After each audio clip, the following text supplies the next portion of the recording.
Haiwan darat apakah yang mempunyai lidah yang paling panjang? Oh, anteater. Betul. 1-0.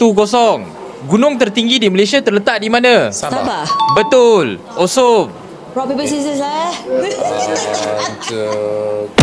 Okey, 1 sama.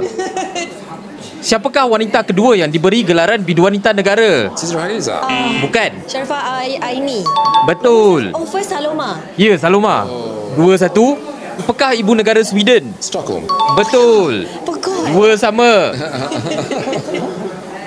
Berapa banyak kekunci yang terdapat pada piano standard? 88.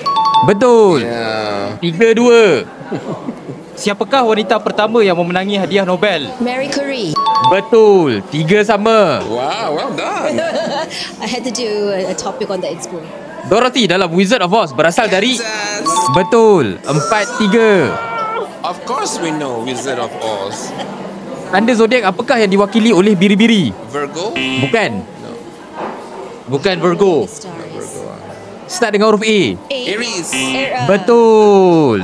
5-3. Okay, congratulations. Well, you put up a good fight. Yeah, that's important.